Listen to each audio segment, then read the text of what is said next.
राम राम दोस्तों, कहिए कैसे हैं आप सब लोग। आशा करती हूँ कि आप सभी लोग स्वस्थ, मस्त और प्रसन्न होंगे।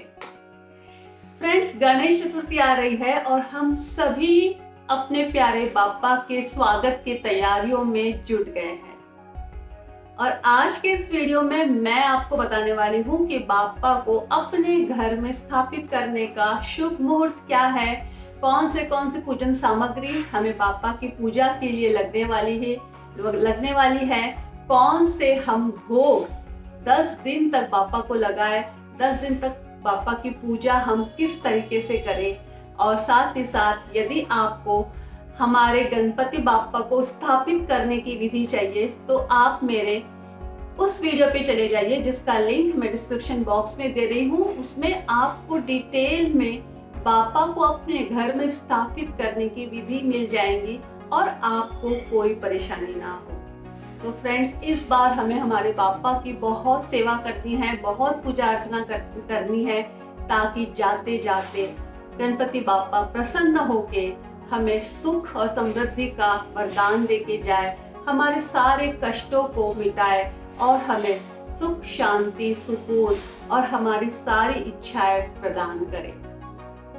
तो चलिए वीडियो की शुरुआत करते हैं। लेकिन उसके पहले यदि आप इस मेरे चैनल पर नए हैं तो प्लीज सब्सक्राइब कर लीजिए और बेल आइकॉन को दबा दीजिए ताकि सारे नोटिफिकेशंस आपको मिलते रहे जो भी मैं इस चैनल पर लेके आती रहती हूँ। चलिए वीडियो की शुरुआत करते हैं। तो सबसे पहले मैं आपको बापा को हमारे घर पर लाने का शुभ मुहूर्त बता देती हूँ। तो फ्रेंड्स, इस बार गणेश चतुर्थी आ रही है 31 अगस्त 2022 बुधवार के दिन, और बुधवार के दिन होने की वजह से इस बार यह विशेष संयोग बन रहा है और इस बार हमारी सेवा से बापा बहुत ही जल्दी प्रसन्न होने वाले हैं। और बापा को स्थापित करने का अमृत योग है 31 अगस्त को सुबह 7:05 से लेकर 8:40 तक, और शुभ योग है सुबह 10:15 से 11:50 तक। इन दो मुहूर्त में यदि आप गणपति बापा की स्थापना करते हैं तो ये बहुत ही सुंदर योग है और इसके कारण हमारे घर में बहुत ही सुंदर सकारात्मक ऊर्जा प्रवाहित होने वाली है। और इसके साथ ही मैं आपको गणेश जी की पूजा सामग्री के बारे में भी पूरी जानकारी दे देती हूँ ताकि आप लोगों को कोई भी परेशानी ना हो उनकी पूजा सामग्री को इकट्ठा करने में। तो आप अपना पेन और डायरी ले लीजिए और पूरी पूजा सामग्री अपने एक पेपर पर नोट कर लीजिए ताकि आप आराम से इसे जल्दी से जल्दी खरीद सके और आपका कोई भी समय व्यर्थ न हो और आप पूरी तैयारी अच्छे से कर सके। तो सबसे पहले जो आपको पूजा में लगने वाला है, आपको गणेश जी की मूर्ति जो बाजार से लानी है या फिर आपके घर पर है तो आप उसे भी स्थापित कर सकते हैं। इसके लिए आपको एक पाटा भी लगेगा और पाटे के साथ में उसके ऊपर बिछाने के लिए लाल कलर का वस्त्र लगेगा, और भगवान को मतलब गणपति बापा को पहनाने के लिए आप पीला दुपट्टा या पीला वस्त्र ले लीजिए। साथ ही साथ उनकी पूजा के लिए हल्दी, कुंकू, चावल, मोली, सिंदूर ये जरूरी है। कपूरी पान ले लीजिए आप। पेड़े का प्रसाद, लौंग, इलायची और साबुत सुपारी जरूर चाहिए भगवान की पूजा में। गणपति बापा को जनेऊ जरूर ही पहनाना चाहिए और उन्हें लाल फूल बहुत पसंद है तो लाल फूल और फूलों की माला और साथ ही साथ दूर्वा। गणपति बापा को दूर्वा रोज चढ़ाना है और रोज उन्हें दूर्वा चढ़ाकर प्रसन्न करना है। आपको एक कलश जरूर स्थापित करना चाहिए जिसे तांबे के लोटे में पानी डालकर और उसके ऊपर 5 कपूरी पान लगाकर या फिर आम के पत्ते लगाकर और उसके ऊपर एक नारियल रखना है और उस कलश को आपको कुछ अक्षत के ऊपर उसको स्थापित करना है। इस तरह से एक कलश को भी स्थापित करना है और उसकी भी आपको पूजा करना है।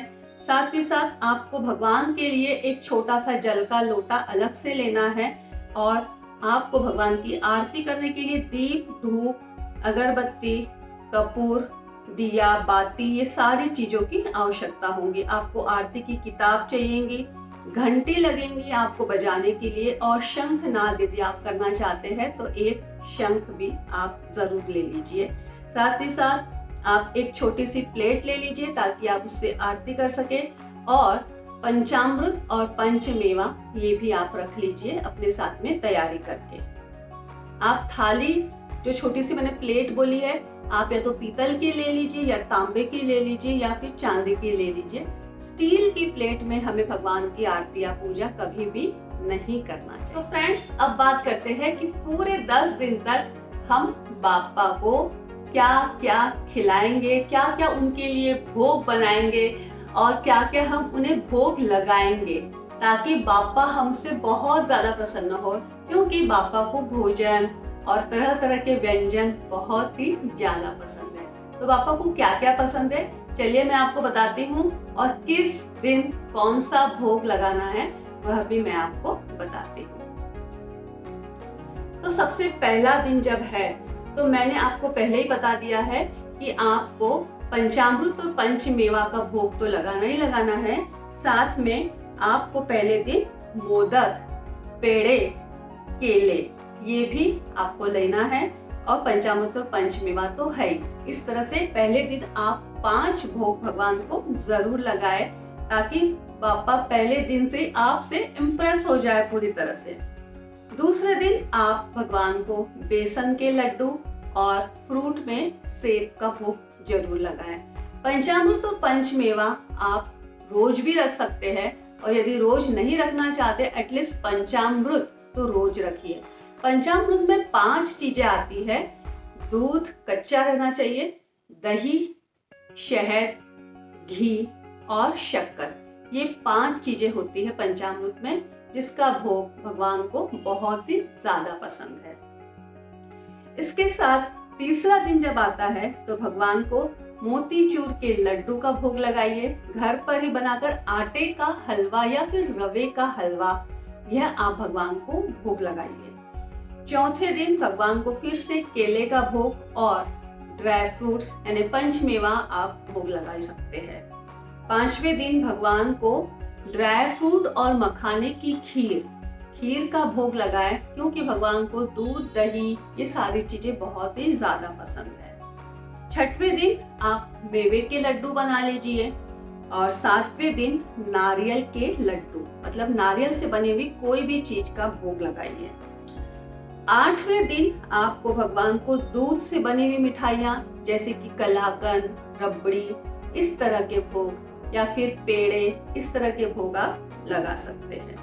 और 9वें दिन भगवान को किसी भी मिठाई के ऊपर केसर चाहिए रहती है, जैसे केसर का श्रीखंड हो गया, केसर के पेड़े हो गए, केसर की खीर हो गई, मतलब केसर जरूर भगवान को भोग लगाए 9वें दिन। और 10वें दिन आप भगवान को फिर से घर पे बना हुआ रवे का हलवा, बेसन का हलवा, आटे का हलवा, किसी भी हलवे का भोग लगाइए। और साथ में 9वें दिन केला बहुत ही ज्यादा जरूरी है। और जो लास्ट दिन है मतलब 11वें दिन, जिस दिन आप भगवान का विसर्जन करने वाले हैं, उस दिन आपको सभी तरह के मोदक भोग लगा सकते हैं। जिस भी तरह का मोदक आप बनाना चाहते हैं घर पे, जिस भी तरह की मिठाई आप भगवान को लगाना चाहते हैं, और भगवान को फ्रूट्स, मेवे, मिठाइयाँ और भगवान की धूमधाम से पूजा करके शंखनाद करते हुए जिस तरह से लाए थे ना बाप्पा को, उसी तरह से विसर्जन करना है 9 तारीख को, मतलब 9 सितंबर को।